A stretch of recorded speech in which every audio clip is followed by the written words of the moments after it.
শেখ হাসিনার সঙ্গে বর্তমান শাসন ব্যবস্থার খুব বেশি পার্থক্য নেই রুমিন ফারহানা দাঁড়িয়ে হাসছে আওয়ামী লীগ আওয়ামী লীগের প্রত্যাবর্তন ঠেকাতে সবাইকে ঐক্যবদ্ধ থাকতে হবে। দাদল হিসেবে আওয়ামী লীগের বিচার হলে জামায়াতের হবে না কেন? মাসুদ কামাল।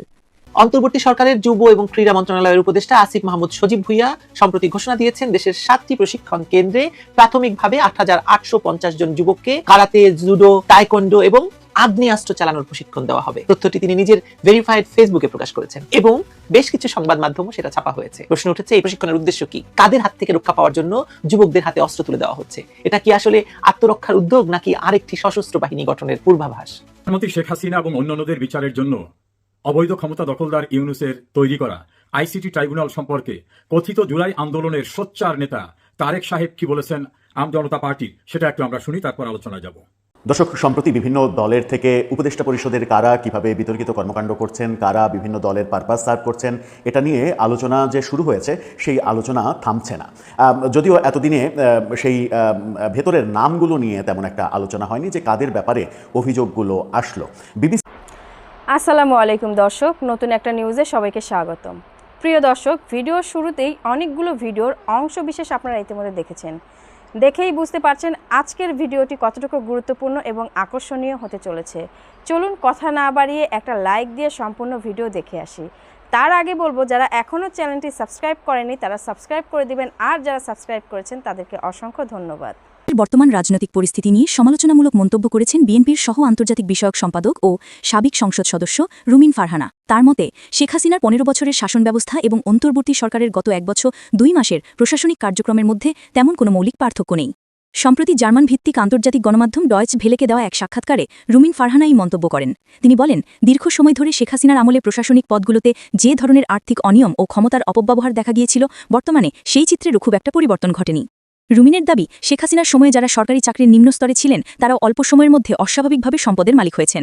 সেই প্রবণতা এখনও বিভিন্ন স্তরে রয়ে গেছে। তিনি উদাহরণ টেনে বলেন, অতীতে শেখ হাসিনার ঘনিষ্ঠজনদের মধ্যে কেউ কেউ বিশাল সম্পদের মালিক হয়ে গিয়েছিলেন, অথচ তাদের বিরুদ্ধে কোনো আইনি ব্যবস্থা নেওয়া হয়নি। এখনও একই চিত্র দেখা যাচ্ছে, অভিযোগ উঠছে কিন্তু ব্যবস্থা নেওয়া হচ্ছে না। তার মতে, সরকার পরিবর্তন হলেও দুর্নীতির কাঠামো অপরিবর্তিত রয়ে গেছে। তিনি বলেন, বর্তমান সরকারের যেসব উপদেষ্টা মন্ত্রী পদমর্যাদায় রয়েছেন তাদের অনেকের সহকারীদের বিরুদ্ধে দুর্নীতির অভিযোগ উঠেছে। সেই অভিযোগগুলো গণমাধ্যমে প্রকাশিত হলেও কার্যকর কোনো তদন্ত বা ব্যবস্থা নেওয়া হয়নি। ক্ষমতা দখল করে বাংলাদেশের যুব সমাজের দিকে হাত বাড়িয়েছিলেন। একটি জাহাজ ভাড়া করে বাংলাদেশের ক্রিম যারা ভালো ছাত্র তাদেরকে নিয়ে তিনি ভ্রমণ করেছিলেন এবং তাদেরকে ফিরে আসার পরে জেলায় জেলায় যুব কমপ্লেক্স গঠন করে সেখানে তিনি ছাত্রদের হাতে অস্ত্র তুলে দিয়েছিলেন। বাংলাদেশের ছাত্রদের হাতে অস্ত্র ব্যবহারের সেই শুরু আমরা আবার নতুন করে দেখতে পাচ্ছি। একই ঘটনা। আসিফ মাহমুদ সজীব ভুইয়ার নামটি একদিনে আলোচনায় আসেনি। জুলাই সন্ত্রাসের ক্ষমতা দখলের পর উপদেষ্টা হওয়ার পরে তিনি এক সাক্ষাৎকারে স্বীকার করেছিলেন যে সে সময় জুলাই সন্ত্রাসের সময় তারা সশস্ত্র প্রতিরোধের পরিকল্পনা করেছিলেন। অর্থাৎ যদি সেনাবাহিনী সন্ত্রাসীদের মোকাবেলায় মাঠে নামতো তখন, তাহলে হাসনাত, সার্জিজ, সজীব, নাহিদ, মাহফুজরাও অস্ত্র হাতে যুদ্ধ করত সেনাবাহিনীর বিরুদ্ধে। এই বক্তব্য একই সঙ্গে অনেক প্রশ্নের জন্ম দেয়। নিশ্চয়ই তাহলে অনেক অস্ত্র তাদের কাছে ছিল, তাদের নিশ্চয়ই প্রশিক্ষণ ছিল এবং তারা যুদ্ধের প্রস্তুতি নিয়েই রাস্তায় নেমেছিল, তাই না? অস্ত্রের উপস্থিতি যে বাস্তব ছিল তার ইঙ্গিত তো আমরা তারপরেও পেয়েছি। বিদেশে যাওয়ার সময় বিমানবন্দরের নিরাপত্তা তল্লাশিতে তার ব্যাগ থেকে একটি AK-47 রাইফেলের ম্যাগাজিন উদ্ধার করা হয়। একজন ব্যক্তি যদি এই ধরনের ম্যাগাজিন বহন করেন তাহলে তিনি সম্ভবত কোনো সশস্ত্র নেটওয়ার্কের অংশ, তাই তো? তাছাড়া জুলাই সন্ত্রাসের সময় যেসব থানায় হামলা হয়েছিল সেখান থেকে লুট হওয়া অস্ত্রের কিছুই এখন উদ্ধার হয়নি। তাহলে প্রশ্ন দাঁড়াচ্ছে, এইসব অস্ত্র এখন কোথায়? আর যদি এই গোষ্ঠীর হাতে এখনো তা থাকে তাহলে তারা কেন আবার যুব ও ক্রীড়া মন্ত্রণালয়ের ছত্রছায়ায় অস্ত্র প্রশিক্ষণের আয়োজন করছে? শোনা যাচ্ছে যে তুরস্ক থেকে এনসিপি ঘনিষ্ঠ মহলে অর্থ এবং অস্ত্রের যোগান এসেছে। তারা পত্রিকা খুলছে এবং এই অস্ত্র দিয়ে তারা এই প্রশিক্ষণের আয়োজন করেছে। একই সঙ্গে সরকারি প্রতিনিধি দলের কিছু সদস্য সম্প্রতি তুরস্কের অস্ত্র উৎপাদন কেন্দ্র MKE পরিদর্শন করেছেন। আনুষ্ঠানিকভাবে বলা হচ্ছে এটি প্রতিরক্ষা শিল্প সহযোগিতার সম্ভাবনা যাচাইয়ের অংশ। কিন্তু বাস্তবে যখন একটি মন্ত্রণালয়, যেটির দায়িত্ব যুব এবং ক্রীড়া মন্ত্রণালয়, তারা যদি অস্ত্র উৎপাদন বা প্রতিরক্ষা কৌশল নিয়ে আলোচনা করে তাহলে সেটা আসলে কোনো মামুলি ঘটনা থাকে না, এটা একটা বিশাল ভয়ঙ্কর ঘটনার ইঙ্গিত বহন করে। অবশ্যই তুরস্কের সঙ্গে সহযোগিতা নেওয়া কোনো অপরাধ নয়, কিন্তু প্রেক্ষাপটটা আমাদের বিবেচনা করতে হবে। যদি এই সফরগুলোর আড়ালে কোনো রাজনৈতিক বা সামরিক লক্ষ্য লুকিয়ে থাকে, বিশেষ করে যদি সেটি হয় একটি নিজস্ব প্যারামিলিটারি শক্তি গঠনের পরিকল্পনা, তাহলে সেটি শুধু নীতিগত ভুল নয়, জাতীয় নিরাপত্তার জন্য বিপজ্জনক। এখনকার বাস্তবতাও এই সন্দেহকে বাড়িয়ে দেয়। দেশের সেনাবাহিনীকে যেভাবে প্রশাসনিক এবং আর্থিকভাবে দুর্বল করে দেওয়া হচ্ছে, তাতে কার্যত তাদের ভূমিকা ক্রমশ সংকুচিত হচ্ছে। বিদেশি চাপেও র্যাবকে বিলুপ্ত করার আলোচনা চলছে। তাহলে কি এই ফাঁকা জায়গা পূরণ করতেই নতুন কোনো বাহিনী গড়ে তুলছে এই আসিফ বাহিনী? প্রশাসনের বক্তব্য হচ্ছে আত্মরক্ষা এবং জাতীয় প্রতিরক্ষা জোরদারের উদ্দেশ্যে এই প্রশিক্ষণ দেওয়া হচ্ছে। যুক্তিটা কি খুব দুর্বল মনে হচ্ছে না? কারণ যদি বাইরের আক্রমণ মোকাবেলা করাই লক্ষ্য হয়, তাহলে জুডো বা কারাতে শিখে কিভাবে সে মিসাইল বা ড্রোনের বিরুদ্ধে লড়া সম্ভব বলুন? এ ধরনের প্রতিরক্ষা প্রস্তুতির জন্য প্রয়োজন পেশাদার সেনা কাঠামো, প্রযুক্তিগত সমন্বয় এবং কৌশলগত পরিকল্পনা। মানে যুব এবং ক্রীড়া মন্ত্রণালয় খেলাধুলা না করে এগুলো করতে পারবে? মানে কোনটির জন্য তাকে তৈরি করা হয়েছে, বা কেন তারা এটি করবে? বাংলাদেশে কখনো কি দেখেছেন যুব এবং ক্রীড়া মন্ত্রণালয় এরকম যুবকদের প্রশিক্ষণ দিচ্ছে অস্ত্র চালানোর জন্য, বন্দুক চালানোর জন্য? বরং এতে বোঝা যায় উদ্দেশ্যটা আসলে আত্মরক্ষা নয়, বরং একটি নিজস্ব বাহিনী তৈরি করা। একটি বাহিনী যা সরকার বহির্ভূত, অথচ তাদেরকে রাজনৈতিক উদ্দেশ্যে ব্যবহার করা সম্ভব, যেটি তুরস্কে করা হয়েছে। প্রশিক্ষণে অংশগ্রহণকারীদের বাছাই প্রক্রিয়া নিয়েও স্বচ্ছতার বড় ঘাটতি রয়েছে বলে অনেকে বলছেন। সংবাদে শুধু বলা হয়েছে বয়স 18 থেকে 35, সামান্য শিক্ষাগত যোগ্যতা লাগবে, কিন্তু তাদের রাজনৈতিক পরিচয়, অপরাধমূলক পটভূমি বা কোনো নিরাপত্তা যাচাইয়ের প্রক্রিয়া থাকবে কিনা তা স্পষ্ট নয়। এমন অবস্থায় খুব সহজেই প্রশিক্ষিত এই যুবকেরা কোনো দলীয় বা গোপন কাঠামোর রিক্রুট হতে পারে। আমরা যাদেরকে জঙ্গি বলি। ইতিহাস বলে বাংলাদেশে এর আগে এভাবেই নানা সময়ে স্বেচ্ছাসেবক থেকে সশস্ত্র ক্যাডার তৈরি হয়েছে। সবচেয়ে বড় প্রশ্ন, প্রশিক্ষণ শেষে এই যারা প্রশিক্ষণ নিল তাদের কি হবে? তারা কি শুধু সার্টিফিকেট হাতে ঘরে ফিরবে, নাকি কোথাও তাদের ডিপ্লয় করা হবে? সোচ্চার নেতা তারেক সাহেব কি বলেছেন আম জনতা পার্টির, সেটা একটু আমরা শুনি, তারপর আলোচনায় যাব। আমাদের কাছে খবর আছে এখানে বিচারক জামাতের পক্ষে, আমাদের কাছে খবর আছে এখানে আসামি পক্ষের আইনজীবী সে জামাতের পক্ষে, এখানে সরকার পক্ষের আইনজীবী সেও জামাতের পক্ষে। এইভাবে কোনো বিচার চলতে পারে না। বিচার আওয়ামী লীগের যে আইনজীবীরা আছে ওদেরকেও সুযোগ দেন, ওরা ওদের পক্ষে যুক্তি তর্ক উপস্থাপন করবে, আমরা আমাদের পক্ষ থেকে যুক্তি তর্ক উপস্থাপন করব। আমরা যদি হারাতে না পারি তাহলে ওরা জিতবে। আমার কথা হলো উন্মুক্ত হবে, আইনি লড়াই হবে। এইদিকে চিপাই শিশির মনির গিয়ে আইজিপি মামুনের কাছ থেকে 1000 কোটি টাকা চুক্তি করে তাকে রাজ সাক্ষী বানায় নিজেরাই বিচারক, নিজেরাই আইনজীবী, নিজেরাই আসামি পক্ষ, নিজেরাই সরকারি পক্ষ। এই ধরনের তাল বাহানার আন্তর্জাতিক অপরাধ ট্রাইব্যুনাল এখন আর চলবে না। আমাদের কাছে খবর আছে এখানে বিচারক জামাতের পক্ষে, আমাদের কাছে খবর আছে এখানে আসামি পক্ষের আইনজীবী সে জামাতের পক্ষে, এখানে সরকার পক্ষের আইনজীবী সেও জামাতের পক্ষে। এইভাবে কোনো বিচার চলতে। সুপ্রিয় দর্শক শ্রোতা, যিনি এই বক্তব্যটা রাখলেন তাকে আপনারা সবাই চেনেন। কথিত জুলাই আন্দোলনের অন্যতম নেতা, আম জনতা পার্টির প্রধান তারেক সাহেব। তিনি বলছেন বিচারক জামাতের, সরকার পক্ষে আইনজীবী জামাতের, আসামি পক্ষের আইনজীবী জামাতের। এর বাইরে অনেক কথা বলেছেন। আমি তার কথাটাকে আর দ্বিতীয় দফা বলছি না। বাস্তবতা হচ্ছে এই যে ট্রাইব্যুনাল, এই ট্রাইব্যুনালটা সম্পূর্ণ বেআইনিভাবে গঠিত হয়েছে। এই ট্রাইব্যুনালের বিচারকদের নিয়োগ হয়েছে বেআইনিভাবে। এই ট্রাইব্যুনালের বিচার প্রক্রিয়া মূল আইনের পরিপন্থী। এই ট্রাইব্যুনালে যাদেরকে আসামি করা হয়েছে তাও সম্পূর্ণরূপে বেআইনি। দর্শক, সম্প্রতি বিভিন্ন দলের থেকে উপদেষ্টা পরিষদের কারা কিভাবে বিতর্কিত কর্মকাণ্ড করছেন, কারা বিভিন্ন দলের পারপাস সার্ভ করছেন, এটা নিয়ে আলোচনা যে শুরু হয়েছে সেই আলোচনা থামছে না। যদিও এতদিনে সেই ভেতরের নামগুলো নিয়ে তেমন একটা আলোচনা হয়নি যে কাদের ব্যাপারে অভিযোগগুলো আসলো। বিবিসির একটা প্রতিবেদনে বেশ কিছু নামের তথ্য পাওয়া গেছে। এই উপদেষ্টাদের বিতর্কিত মনে করছে দলগুলো, বিশেষ করে 3টি দল, বিএনপি, জামাত এবং এনসিপি। তাদের পক্ষ থেকে বেশ বড় একটা লিস্ট ধরিয়ে দেওয়া হয়েছে। সেই লিস্টে অনেকের নাম উঠে এসেছে এবং অনেকের নাম যেমন উঠে এসেছে তেমনি এরই মাঝে যেটা ঘটেছে সেটা হচ্ছে যে অলরেডি একজন উপদেষ্টাকে উপদেষ্টা পরিষদে ওএসডি করে ফেলা হয়েছে। অর্থাৎ তার মন্ত্রণালয়ে থাকলেও তার মন্ত্রণালয়ের কর্তৃত্ব তার হাতে আর নেই।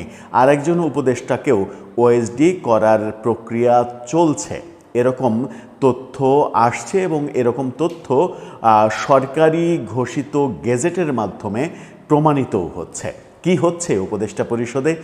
জামাত, এনসিপি এবং বিএনপি কোন কোন উপদেষ্টার নাম বলল, বিবিসি কাদের কথা সামনে নিয়ে আসলো, কাদের কথা সরাসরি না বলেও বিভিন্নভাবে বুঝিয়ে দিল যে এই উপদেষ্টার ব্যাপারে এক ধরনের আপত্তি রয়েছে দলগুলোর, তারা কি ভাবছেন, সম্প্রতি এক উপদেষ্টা যে অধ্যাদেশ জারির কথা বলেছেন সেগুলো নিয়ে আলোচনা করে বোঝার চেষ্টা করব সরকারের ভেতরে কী ধরনের অস্থিরতা কাজ করছে ঠিক এই মুহূর্তে। থাকবেন পলিটিক্স টিভির নিয়মিত আয়োজনে।